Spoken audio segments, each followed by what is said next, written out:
So, hello guys! Kakauwi ko lang kasi galing kami kanina ng Walter. And I'm so excited to share with you my first achievement ngayong 2026. So, eto yon. Tadaan! This is my first achievement ngayong 2026. So, samahan nyo ko. Yes, I have a new phone and it's Infinix Hot 60 Pro Plus. So, yun guys. Actually guys, yung nag-ipon talaga ako nito since 2025 pa talaga. And ngayon lang po siya nabili. And I'm so proud of it kasi nakabili na ako using my own money ng sarili kong cellphone. Kasi itong gamit ko nga palang cellphone na to is almost 5 years na sa akin. And binili siya sa akin ng father ko.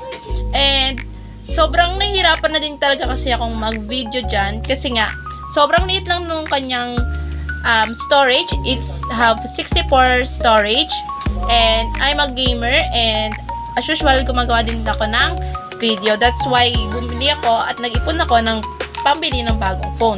And ito yung pumasok sa akin and I think na maganda rin naman yung camera niya. Hindi nga lang compare sa iPhone pero magiging maganda na rin yung mga video ko and yung quality ng mga video ko. And maganda rin siya kasi mataas na rin yung storage niya for a gamer like me. So, samahan niyo ako guys mag-unbox. So, na-open ko na din pala to kanina. And, na lang, gusto ko lang mag-unboxing kasama kayo guys. So, this is it. So, ang pinili ko palang color is color pink. Tingnan natin yung mga kasama niya. So, ito, meron siyang mga sticker screen. And, meron siyang kasamang phone case and papers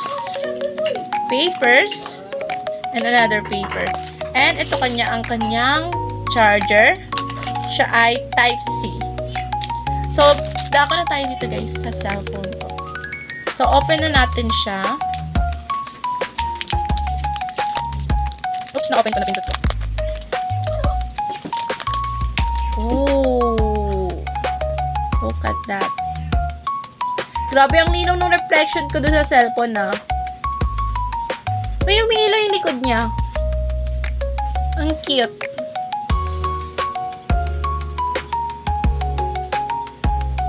Ayun guys, ang cute niya. Ang cute.